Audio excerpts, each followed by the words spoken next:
Bismillahirrahmanirrahim. Assalamualaikum warahmatullahi wabarakatuh. Alhamdulillahi rabbil alamin. Wal aqibatu lil muttaqin. Wala udwana illa 'alal zalimin. Asyhadu an la ilaha illallah wa asyhadu anna Muhammadan abduhu wa rasuluhu la nabiyya ba'da. Wa ala alihi wa sahbihi wa man iktada hudah. Allahumma shalli wa sallim wa barik wa karim wa azim sayyidina wa maulana Muhammadin habibil mahbubi syafil ilali wa mubarajil qurab. Qala rabbi israh li sadri wa yassir li amri wahlul 'uqdatam min lisani yafqahu qawli, amma ba'du.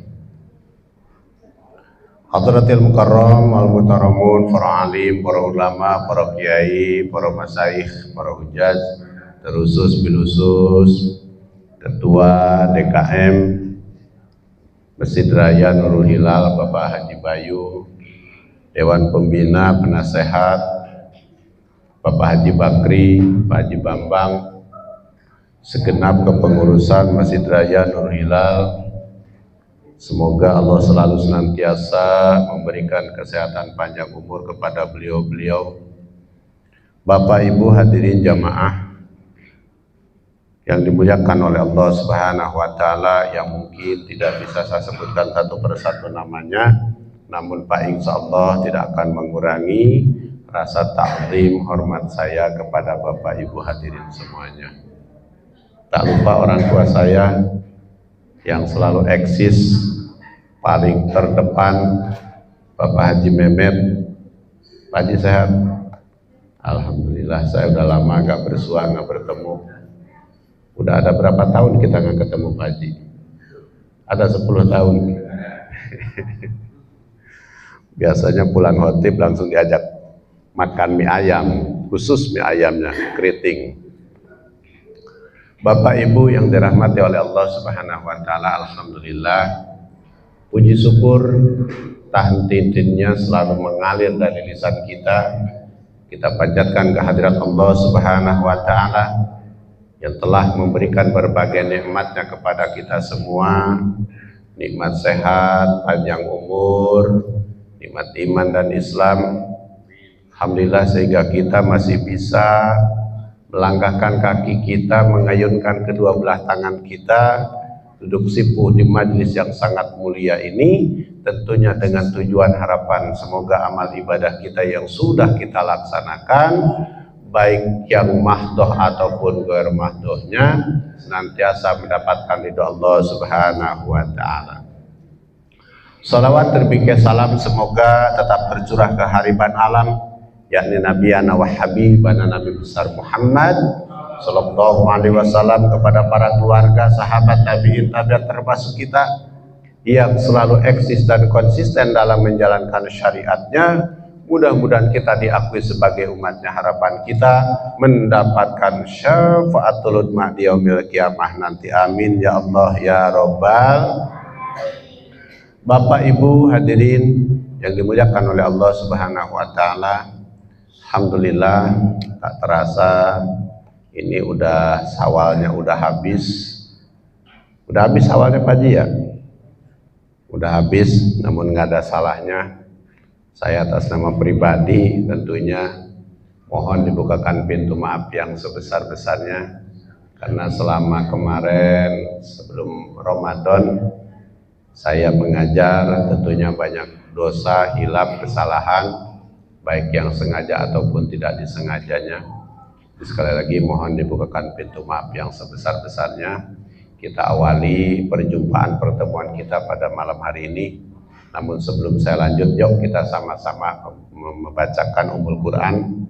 Khususnya kita tujukan buat diri kita, semoga Allah selalu senantiasa memberikan kesehatan, keselamatan, panjang umur buat kita, keluarga kita, dan tetangga kita umumnya, buat Bapak Ibu, tetangga kanan kiri semuanya. Kita doakan mudah-mudahan Allah selalu senantiasa memberikan kesehatan, panjang umur, dan selalu memberikan hidayah buat kita semua. Al-Fatihah. A'udzubillahi minasyaitonirrajim. Bismillahirrahmanirrahim. Alhamdulillahirabbil alamin arrahmanir rahim maliki yaumiddin. Iyyaka na'budu wa iyyaka nasta'in ihdinas siratal mustaqim. Siratal ladzina an'amta 'alaihim ghairil maghdubi 'alaihim waladdallin. Amin. Kajian kita seperti biasa itu kajian kitab Safinatun Najah. Kemarin kita awali di bab Toharoh, belum selesai, belum tamat bab Toharohnya, ada request, yaitu pengen tentang bab jenazah. Bab jenazah belum tamat juga, padahal kita udah hampir 2 bulan kita bahas terus. Tiap malam Sabtu itu bahasnya tentang bab jenazah. Namun malam hari ini karena masih kita awali, masih ke pembukaan, nah, jadi belum langsung naik, belum kita lanjut dulu, ya pemanasan dulu lah kalau bahasa kita. Benar nggak Pak Haji? Jangan langsung ngegas, langsung gigi 5, pelan-pelan dulu, kita rayen dulu Pak Haji. Gigi 1 aja dulu, pelan-pelan, dan baru minggu depan langsung gigi 2. Mudah-mudahan itu kalau yang gigi, kalau yang metik mah repot, langsung tancap gas ya Pak Haji ya. Pelan-pelan aja, kita rayen dulu dah, pelan-pelan kalau kata bahasa Pak Hajinya. Bismillahirrahmanirrahim. Sitatu asya tuhbitul amal. Ada 6 perkara yang melebur kepada amal-amalan kita, yang menghapus amal-amalan kita. Jadi ada 6 perkara yang menghapus amal-amalan kita. Setiap saat, setiap waktu, setiap detik, kita pengennya yang kita kumpulkan adalah amal. Tentunya amalnya amal baik. Itu yang kita harapkan, yang kita inginkan. Ternyata ada 6 perkara yang menghapus amal-amal baik kita yang selama ini kita kumpulkan. Apa saja sih 6 perkara ini yang menghapus amal baik kita yang kita kumpulkan ini? Yang pertama, al-istighalu bi'uyubil khalqi. Kita sibuk dengan mencari aib, mencari kesalahan yang ada pada orang lain. Ini yang menghapus amal-amalan kita. Kita sibuk mencari aib, mencari kesalahan yang ada pada orang lain. Tuh. Sibuk kita nyari kesalahan. Kita kemarin sebulan, bulan Ramadan di tempat, lisan kita dijaga, perbuatan kita dijaga, benar-benar dijaga. Begitu selepas Ramadan datang Idul Fitri, biasanya kalau di bulan Ramadan kita tahan dulu, nggak pernah ngegosip, nggak pernah ngomongin orang lain. Selepas Ramadan merasa udah bebas. Wah, semau-mau kita di bulan Syawal ini. Padahal Syawal itu adalah bulan peningkatan. Apa yang harus kita tingkatkan? Amaliyah di bulan Ramadan yang biasa kita lakukan, kita tingkatkan di bulan Syawal. Harusnya begitu. Di bulan Ramadan ada yang namanya sholat witir. Sholat witir kita kerjakan nggak di bulan Ramadan? Berapa rakaat? Nah, setelah bulan Ramadan, pernah nggak kita lakukan amaliyah di bulan Ramadan tersebut yang sholat witir tadi? Ayo, kita kerjakan nggak? Nah, ini kesalahan kita. Oke, kalau terawih memang kita lakukan setiap bulan Ramadan, Namun sholat witir adalah sholat sunnah yang harus tetap kontinu kita lakukan. Kalau bisa sawal kita tingkatkan. Yang biasa 3 rakaat, tambahin 5 rakaat, tambahin 7 rakaat, tambahin 9 rakaat, tambahin 10 rakaat. Boro-boro Pak Ustadz, jangankan 5 rakaat, 3 rakaat aja jadi hilang. Benar nggak? Iya. Gak usah, bapak-bapak, saya sendiri juga begitu. Oh, katanya. Iya, kalau ngomong makan enak, kalau ngomong begitu, paling enak kalau ngomongin. Ternyata sendiri juga kagak ngelaksanain. Sama harusnya ningkat. Ketika Ramadan, harusnya kan bulan introspeksi, di bulan Syawal itu bulan peningkatan. Berapa banyak mungkin hari ini kita itu lebih banyak, kalau Bu, kita lebih banyak mencetin tasbih, lebih banyakkan mana kita memwiridan, mencetin tasbih daripada kita ngerogoh kantong suami, dompet suami kita ambil duitnya. Lebih banyakkan mana? Sudahkah kita berpikir seperti itu? Iya, banyakkan mana kita wiridan ketimbang ngambilin dompet suami? Oh Pak Ustadz, lebih banyakkan ngambilin dompet suami. Ya itu. Nah, di bulan Syawal, bulan peningkatan, harusnya begitu. Amal-amal ibadah yang kita lakukan kita tingkatin. Makanya al-istighalu bi'uyubil khalqi, sibuk mencari aib, mencari kesalahan yang ada pada orang lain. Ini tuhbitul a'mal, menghapus, menghilangkan, melebur amal-amal kebaikan kita yang selama ini kita lakukan. Bahkan Rasulullah pernah bertanya kepada para sahabatnya, wahai para sahabatku, tahukah kalian orang yang muflis itu yang apa? Muflis itu adalah orang yang rugi. Kata para sahabatnya, oh orang yang rugi itu adalah orang yang ketika dagang dia nggak untung, itu orang yang rugi. Oh ya Rasulullah, orang yang rugi itu orang yang kagak gablek duit, orang yang kagak punya duit. Oh ya Rasulullah, orang yang rugi itu adalah orang yang kagak punya emas, kagak punya gelang. Orang-orang mau punya gelang 2 kilo, boro-boro 2 kilo, kagak punya acan. Kata Rasulullah, oh tidak. Orang yang rugi itu nanti di akhirat, orang yang rugi adalah orang yang amal-amalannya habis dikasihkan sama orang-orang, dibagi-bagiin sama orang. Ketika di dunianya apa? Padahal dia rajin ngajinya nggak ketinggalan. Ayo, Haji sehat, Haji Subhan. Orang yang muflis itu orang yang bangkrut, orang yang rugi adalah orang yang amal-amal solehnya habis dibagi-bagikan kepada orang lain. Walaupun ketika hidup di dunia dia rajin ngajinya, apalagi emak-emak paling rajin. Senin ngaji, Selasa ngaji, Rebo ngaji, Kemis ngaji, Jumat ngaji, Sabtu ngaji, Minggu ngaji. Tiap hari ngaji sampai lakinya kagak keurus. Pokoknya yang ada ngaji mulu. Makanya bajunya macam-macam, Haji, rupa-rupa. Coba tanya emak-emak, karena ngajinya hampir tiap hari. Bajunya rupa-rupa. Suaminya jadi paru-paru, bayarin seragam mulu. Orang yang rugi, orang yang muflis, orang yang bangkrut, yang ketika amal-amalannya habis dibagikan kepada orang lain. Walaupun setiap harinya, wah selalu berbuat amal baik, sodakohnya nggak ketinggalan, ngajinya rajin. Ternyata ketika hidup di dunia, dia suka menggibah, suka ngomongin orang lain. Ini bahayanya orang yang suka gibah nih, orang yang suka ngomongin orang lain. Bu, dengerin Bu. Jangan pura-pura budak nih, dengerin.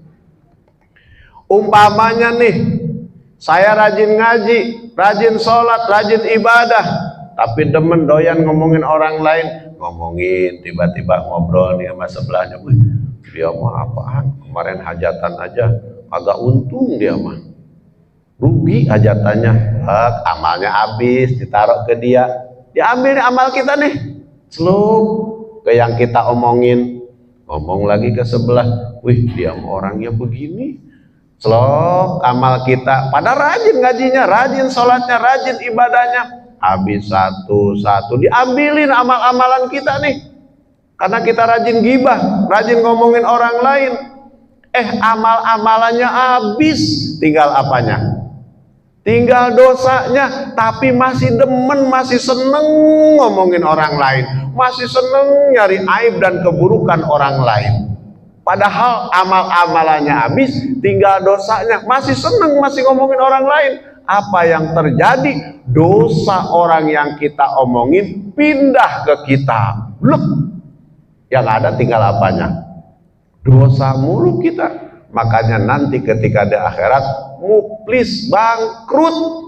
Bangkrutnya apa? Bangkrut dari amal-amalan kita yang selama ini kita lakukan habis dibagi-bagiin buat orang. Tuh, akhirnya muflis, akhirnya bangkrut. Apalagi di dalam hati kita suka terbersit suudzon, berburuk sangka. Ini yang bahaya nih, berburuk sangka, orang yang suka suudzon. Karena gini, orang yang suka suudzon, orang yang suka berburuk sangka, jangan mengharap kita pengen husnul khotimah ketika akhir hayat kita. Kata Imam Syafi'i, salah satunya kalau kita pengen husnul khotimah harus berhusnudon, harus berprasangka baik, jangan suudzon, jangan berprasangka buruk sama orang. Kalau ngomong mudah dan gampang, tetapi praktek yang nyata yang sangat sulit, susah menghilangkan suudzon, berburuk sangka sama orang, apalagi sama orang yang kagak kita senengin, sama orang yang kagak kita demenin. Bener gak? Nih, saya contohin. Dia lewat depan kita, lewat doang, kagak ngapa-ngapain tuh orang, karena memang hati kita yang dengki, kita yang suudzon, cuman lewat, hati kita tuh perasaan nih ngedumel aja sama dia, padahal tuh orang kagak ngapa-ngapain. Bener gak? Ada terbersit begitu gak biasanya? Nah itu harus kita hilangkan penyakit hati itu, suudzon, berburuk sangka sama orang. Makanya ini salah satunya tuhbitul amal, yang menghapus melebur dosa-dosa kita, menghapus melebur amal-amal kita. Salah satunya adalah sibuk mencari aib, sibuk mencari kesalahan yang ada pada orang lain. Kalau kata istilahnya, kata Mang Dadang, apa namanya, gajah di seberang lautan kelihatan, kebalik. Semut di seberang lautan kelihatan, tetapi gajah di pelupuk mata tidak kelihatan. Artinya apa? Iya, kita itu aib kesalahan orang lain kelihatan, nampak, tetapi kesalahan aib yang ada pada diri kita kagak pernah kita koreksi itu. Karena sifat kita tuh, nih sifat kita yang jelek itu, kita senang ngelihat orang susah, susah ngelihat orang senang. Itu biasanya kita tuh seneng lihat orang susah, susah hati kita ketika melihat orang seneng. Itu kita. Tetangga beli kulkas, kita yang sesak napas. Tetangga beli motor, kita yang masuk rumah sakit. Iya, itu kita. Iri mulu sama orang, dengki mulu sama orang. Nah ini yang harus kita hilangkan.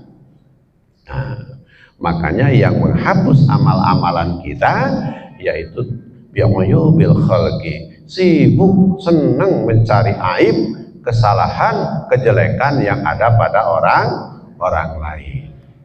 Yang kedua, yang melebur amal-amalan kita, yang menghapus amal-amal kita, wa qaswatul qalbi, keras hati, bengis. Nah susah kalau keras hati itu. Makanya kalau salah satu sunnah-sunnah yang diajarkan, dicontohkan oleh Rasulullah ketika nguap nih, karena salah satunya kalau bahasa Jerman apa nih, nguap ya, angop apa nguap? Pak Haji, nguap apa angop? Mengangob, menguap. Nah, kalau kita ngantuk kan biasanya nguap tuh. Nah, disunahkan tutup ketika kita nguap. Auzubillahi minasyaitonirrajim. Karena salah satunya itu ketika kita nguap, setan masuk ke dalam tubuh kita. Kalau udah ngendep di hati kita, lah ini jadi qaswatul qalbi, jadi keras hati kita. Nah, tutupnya pakai tangan mana? Hah? Tangan kanan, bukan kaki kanan, bukan. Ya repot kalau pakai kaki.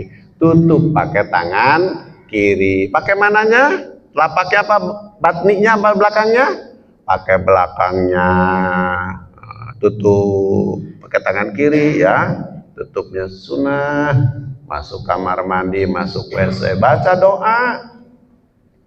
Kalau gimana doanya kalau masuk WC? Allahumma ini a'udzubika minal khubuthi wal khaba'is. Artinya apa? Di situ banyak kejelekan yang ada di toilet, di kamar mandi. Mohon maaf, ibu-ibu terutama tuh. Masuk kamar mandi baca doa karena di situ khaba'is, biang kejelekan semua ada di situ. Nah, kalau kita nggak baca doa manplek, langsung kencing, mohon maaf, main kencing. Nah, itu setan masuk melalui parji kita. Melalui lubang parji kita, ngendepnya di mana? Di hati. Makanya qaswatul qalbi, jadi keras hati kita, malas ngaji, malas sholat, diomongin suami, ngelawan galakan suami, galakan istrinya, bener gak? Ada yang begitu? Tapi nggak apa-apa sih, kodrat perempuan mau begitu. Sama, saya juga penceramah, jago kalau di podium, iya, hebat kalau lagi ceramah. Oh, di rumah mah ya begitu. Kalau tanya Mang Dadang, ada nggak penceramah nih? Kalau penceramah ketika di rumah lebih banyakkan istri apa saya nyeramain yang ceramah itu? Kita nih lebih sering nyeramain istri apa kita sering diceramain istri? Ya itu saya lebih sering diceramain istri. Nah gitu, emang kodrat kita, nggak apa-apa. Emang semua kewajiban yang ada dalam rumah tangga itu sebetulnya bukan kewajiban istri, semua adalah kewajiban suami. Tuh, masak, nyuci, itu kewajiban suami. Coba ada nggak hadisnya, dalilnya bahwa istri itu kok semua yang ada di dalam rumah tangga adalah kewajiban istri? Nggak ada. Arijalu qawwamuna 'alan nisa, semua ditanggung oleh suami. Tuh, kewajiban istri cuman satu, menuruti perintah suami. Ya kata suaminya harus nyuci, ya nyuci gitu ya Bu ya. Kalau kata suaminya masak, ya harus masak. Karena menuruti perintah suami. Qaswatul qalbi, keras hati kita. Ini yang tuhbitul amal, menghapus amal-amalan kita. Keras hati. Suruh sholat males, suruh ngaji apalagi, pengennya nonton sinetron mulu di rumah, nonton TikTok mulu. Bener nggak Bu? Enak sih nonton TikTok di rumah. Nah ini yang repot. Nah yang ketiga, nah kerasa ya, udah mau isya ya. Ya udah, ntar lagi dah. Masih lama Pak Ji? Ntar lagi Pak Ji, udah mau isya tuh. Yang ketiga yang menghapus amal-amalan kita, wahubbud dunya, cinta dengan dunia. Inilah hubbud dunya, cinta dengan dunia. Mohon maaf, terkadang kita itu ya kalau yang nggak punya dasar keimanan, kadang begitu. Kerja pagi, pulang sore, pulang petang, pulang malam, sholat boro-boro, ingat sholat boro-boro, ingat ibadah. Nah itu karena terlalu disibukkan dengan dunia. Kita jangan terlalu disibukkan dengan dunia. Ingat, kain kapan sudah menanti buat kita, kita nggak tahu kapan. Jadi jangan terlalu disibukkan dengan dunia. Kain kapan sudah menanti buat kita. Hah? Kenapa Pak? Iya, jangan terlalu disibukkan dengan dunia. Mencari dunia boleh, tetapi jangan terlalu disibukkan. Ingat ada akhirat yang akan menanti buat kita. Gitu. Boleh mencari dunia, mencari nafkah, boleh, nggak ada yang melarang. Kaya harus, nggak apa-apa. Tetapi jangan terlalu disibukkan dengan dunia. Waktunya sholat ya kita sholat, waktunya ibadah ya kita ibadah, gitu kan. Jangan terlalu disibukkan dengan dunia. Ingat kain kapan sudah menanti buat kita. Kita nggak ada yang tahu kapan kita diambil. Kayaknya ntar pasti rata-rata kalau udah tua baru mati. Belum tentu. Ingat kelapa, filosofinya kelapa. Apakah kelapa itu yang jatuh hanya yang tua aja? Enggak semua mesti yang tua. Ada yang masih apa namanya tuh Pak Haji, yang kecil tuh? Kecil? Buluk. Saya nggak tahu tuh. Pokoknya yang kecil. Ada yang kecil udah jatuh, artinya usia yang masih bayi. Ada yang duwegan udah dipetik, ya kan, lagi enak-enaknya kan duwegan begitu ya, mungkin yang masih remaja. Ada yang kelapa tua, ya wajar kalau kelapa tua mah, ya kan dipetiknya diambilnya wajar. Kalau yang udah usia udah tua udah diambil sama Allah, ya wajar. Nah, filosofinya begitu. Nggak semua mesti yang tua yang kita ambil, nggak mesti yang tua yang jatuh, gitu filosofinya. Artinya kita nggak tahu usia kita batasannya sampai di mana, sampai kapan. Gitu. Artinya tetap kita nggak boleh pengen mati, kita nggak boleh takut mati. Apa yang harus kita perbuat Pak Haji? Memperbanyak bekal untuk menghadapi kematian tersebut. Perbanyak bekal dari sekarang. Mumpung mau ngapain lagi? Apalagi ibu-ibu udah tua-tua, udah nenek-nenek, mau ngapain? Udah tinggal wiridan, mencetin tasbih. Iya, mau ngapain lagi sih? Nongkrong di jalanan, siapa yang mau godain? Jangankan anak muda, setan aja ogah. Udah mending ngaji, rajin Mamat. Alhamdulillah, ngajinya rajin, cakep tuh. Usia kita kan gak ada yang tahu. Usia manusia cuman seminggu, bener gak Pak? Usia kita cuman seminggu. Kalau nggak hari Senin, Selasa. Kalau nggak Selasa, Rebo. Kalau nggak Rebo, Kamis. Kalau nggak Kamis, Jumat. Kalau nggak Jumat, Sabtu. Tinggal kita milih mau hari apa. Mau hari apa Pak Haji? Sabtu ya besok berarti. Iya, nggak ada yang tahu kita kapan diambil oleh Allah. Memang kalau Nabi, kalau ngikutin usia Nabi berapa tahun? 63 tahun. Kurang lebih 63 tahun. Jadi kalau sekarang ada yang udah 62 tahun 11 bulan 29 hari ya nggak nakut-nakutin sih, enggak ya, makanya enak-enak aja dah, siap-siap. Oh saya mah udah lebih, kata Pak Haji. Pak Haji berapa tahun?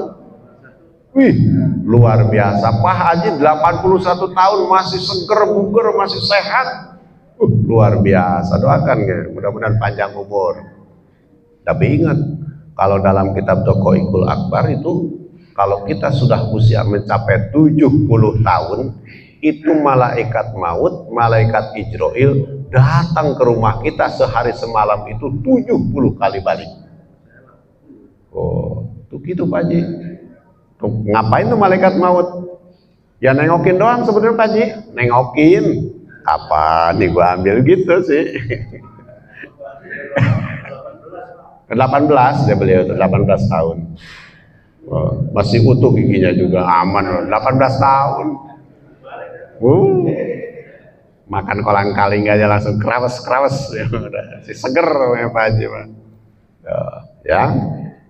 Jadi yang tuhbitul amal yang ketiga adalah hubbud dunya, cinta kepada dunia ini yang menghapus amal-amalan kita. Kita jangan terlalu cinta kepada dunia. Boleh mencari dunia, boleh, tapi jangan terlalu cinta. Ingat, jangan lupakan akhirat, karena itu tempat kembali buat kita, gitu kan. Nah, apalagi yang tuhbitul a'mal, yang menghapus amal. Yang keempat, wakilatul haya, sedikit rasa malu. Lah ini wakilatul haya, sedikit rasa malu. Sekarang ini hampir rasa malu itu sudah banyak ditinggalkan. Ini yang khawatir. Padahal malu itu termasuk kalau di dalam kalau dalam kitab apa Pak Haji, Nasoihul Ibad, itu termasuk permata, termasuk mutiara yang sangat berharga yang ada di dalam diri kita, yaitu mempunyai rasa malu, mempunyai haya. Rasa malu harus kita tanamkan di dalam diri kita. Itu permata yang sangat berharga yang ada dalam diri kita. Itu termasuk haya, mempunyai malu. Kita tanamkan, bukan karena kita malu nggak punya rumah, bukan kita malu karena pakaian kita jelek, bukan. Malu kepada Allah karena selama ini saya tidak pernah pandai bersyukur kepada Allah, padahal nikmat Allah itu banyak yang Allah berikan kepada kita. Itu yang harus kita tanamkan. Bukan aduh saya mau malu pakaian saya jelek, aduh malu saya mah kenapa rumah saya jelek, saya mah malu orang lain memakai emas 2 kilo, saya mah cuma sekilo umpama. Tetapi kita tanamkan rasa malu yang ada dalam diri kita. Kita malu kepada Allah. Ternyata saya sampai saat ini masih sehat, masih bisa melihat, masih bisa melangkah, masih bisa tangan bergerak, kaki bergerak, masih bisa mendengar, masih bisa melihat, masih bisa menghirup udara segar. Menghirup udara segar nih, menghirup udara oksigen. Itu nikmat nggak? Nikmat. Banyak sekarang orang yang sudah napas aja udah beli. Sekarang kita masih dikasih gratis oleh Allah, alhamdulillah. Noh, tengok di rumah sakit, napas harus beli Pak Haji, taruhin oksigen. Kita bersyukur, kita tanamkan rasa malu kepada Allah. Ternyata nikmat Allah itu banyak, tetapi selama ini kita suka lalai dalam beribadah kepada Allah. Oh, makanya saya tuh ketika dikasih jabatan oleh Allah saya takut, karena jabatan itu kata guru saya begini, satahrusuna alal imarat nadzabatan yaumal qiyamah. Nanti suatu saat, suatu zaman orang itu akan berebut jabatan, sikut kanan sikut kiri, sudah menanggalkan rasa malunya demi menggapai popularitasnya. Padahal ingat, nadzabatan yaumal qiyamah, nanti nyesel di hari kiamat, kata guru saya begitu. Nah, sekarang kita lihat kemarin tuh, pilihan presiden, pilihan caleg, sikut-sikutan, berani buang sekian, demi apa tuh? Iya, demi jadi duduk di kursi, rebutan kursi, begitu. Tetapi ingat, nadzabatan yaumal qiyamah, nanti nelangsa nangis di hari kiamat, nyesel di hari kiamat itu ntar. Karena ketika dia rebutan jabatan sudah menanggalkan rasa malunya, yang penting gua jadi, begitu bahasanya. Tapi kata guru saya juga bahasanya begini, tapi jangan khawatir, orang yang rebutan jabatan itu ketika nanti dikasih kekuasaan,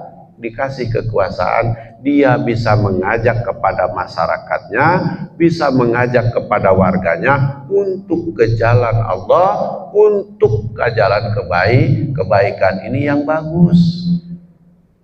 Nah, yang menyesatkan, yang merusak, yang nanti nadzabatan yaumal qiyamah ini, yang nangis, yang nanti akan teriak-teriak nyesel di hari kiamat. Nah, itu tadi yang sikut kanan sikut kiri, demi yang penting nih gua dapat jabatan, bodoh amat ketika nanti gua jadi berkuasa, gua akan menindas rakyatnya, menindas menzolimi rakyatnya, menindas menzolimi masyarakatnya. Ini yang nadzabatan yaumal qiyamah. Yang penting gua tenar, yang penting gua hebat di mata orang lain, pengen dipuji-puji orang. Nah, ini yang nadzabatan yaumal qiyamah. Malunya sudah hilang, kalau bahasa kita udah putus urat malunya. Ini yang sengsara gitu. Wakilatul haya, sedikit rasa malu ini tuhbitul amal, yang menghapus amal-amalan kita. Apalagi watulal amal, panjang angan-angan, panjang cita-citanya. Boleh nggak kita punya cita-cita? Boleh, tetapi jangan tiap hari, wah saya pengen punya rumah, saya pengen punya mobil, saya punya, kata Pak Haji, pengen punya istri 5. Tulal amal, panjang angan-angan. Harus melihat kadar kemampuan kita. Begitu, cita-cita boleh punya cita-cita, tetapi jangan terlalu panjang angan-angan. Pengen punya istri 5, kata Pak Haji, sanggup nggak Pak Haji istri 5? Lihat kadar kemampuan kita, begitu. Nah, yang terakhir, kenapa? Boleh tambahin bonus itu makan Pak Haji. Istri boleh 1, kata Pak Haji, selirnya 10 boleh. Iya. Wa zalimul la yang tahi, zalim tak henti-henti. Ini yang tuhbitul amal, yang menghapus amal-amalan kita. Zalim, hasud, iri, dengki, yang tak henti-hentinya. Al hasadu yaqulul hasanat kama taqulun narol hatom. Tuh kata Pak Haji Subhan, hasud, iri, dan dengki tuhbitul amal, menghapus amal-amalan kita. Al hasadu yaqulul hasanat, menghapus amal-amal kebaikan kita. Kama taqulun narul hatab, sebagaimana api melahap kayu bakar. Kayu bakar kita tumpuk sebanyak-banyaknya. Kita kayu bakar nih kita kumpulin, walaupun setinggi gunung, setinggi masjid, setinggi rumah, kita bakar, habis nggak? Habis. Begitupun orang yang suka hasud, yang suka zolim, itu menghapus amal-amalan kita, menghapus amal kebaikan kita. Itu bahayanya hasud apa? Zu hasadin wala namimatin wala kahanatin wala anaminhu, kata Nabi. Laisa minni, bukan bagian daripada umatku. Itu kita nggak diakuin oleh Nabi, dicap nggak diakui oleh Nabi. Laisa minni, bukan bagian daripada umatku. Apa? Zu hasadin, orang yang suka hasud, wala namimatin, orang yang suka namimah, ngadu domba, wala kahanatin, dan orang yang suka pergi ke dukun. Yang boleh kita paranin itu 1, dukun apa? Dukun bayi, boleh itu Bapak Haji. Nah, kalau dukun-dukun yang lainnya jangan. Laisa minni, bukan bagian daripada umatku. Gitu. Nggak diakui kita jadi umat Nabi kalau yang suka pergi ke dukun, kecuali dari dukun beda, itu mah binatang film. Nah, ya. Wala kahanatin wala anaminhu, dan aku bukan bagian daripada itu semuanya. Makanya wazolimun la yantahi, zolim yang tak henti-henti, selalu berbuat zolim, selalu berbuat hasud kepada orang lain. Ini tuhbitul amal, menghapus amal-amalan kita selama kita hidup di dunia. Nauzubillah min dalik. Ini sitatu asya tuhbitul amal. Ada 6 perkara yang menghapus amal-amalan kita.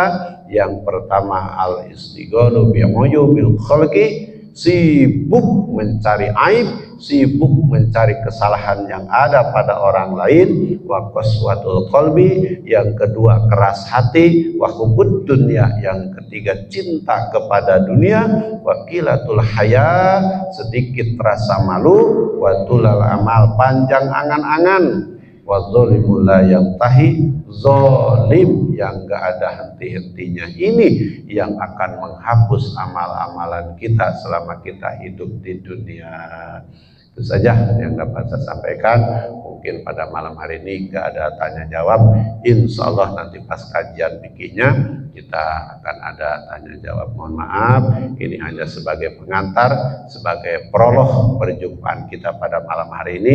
Mudah-mudahan bisa bermanfaat, khususnya buat saya pribadi, umumnya buat kita semua. Yuk kita sama-sama berdoa mohon sama Allah. agar Allah selalu senantiasa mengampuni dosa-dosa kita, menghapus dosa-dosa kita, dan kita digolongkan sebagai orang yang bertakwa, beriman kepada Allah Subhanahu wa taala. Al-Fatihah. A'udzubillahi minasyaitonir rajim. Bismillahirrahmanirrahim. Alhamdulillahirabbil alamin arrahmanir rahim maliki yaumiddin. Iyyaka na'budu wa iyyaka nasta'in ihdinas siratal mustaqim. Siratal ladzina an'amta 'alaihim ghairil maghdubi 'alaihim waladdallin. Astagfirullahaladzim, astagfirullahaladzim, astagfirullahaladzim. Ya Maulana, ya Ma'bud al jalali wal ikram. Allahumma salli ala sayyidina wa habibina wa sayyidina wa sallim wa radiyallahu tabaraka wa ta'ala wa li sahabati rasulillahi ajmain. Amin. Bismillahirrahmanirrahim. Alhamdulillahi rabbil alamin. Hamdan syakirin, hamdan naimin, hamdan yuwafi ni'amahu yukafi mazidah. Ya Rabbana lakal hamdu kama yanbaghi li jalali wajhikal karim wa 'azimi sultanik. Allahumma salli ala sayyidina Muhammadin al-Fatih lima ughliqa wal khatim lima sabaq nasril haqqi bil haqqi wal hadi ila siratikal mustaqim wa ala alihi haqqa qadrihi wa miqdaril azim. Allahumma shalli wa sallim wa barik ala sayyidina Muhammad ibn Abdillahil qaim bi hukilah hadada ma fil milah wa ala alihi wa sahbihi ma daqat ila wa qaraja Allah. Assalatu wassalamu alayka ya sayyidi ya Rasulullah khudwati qalatil lati adibdi.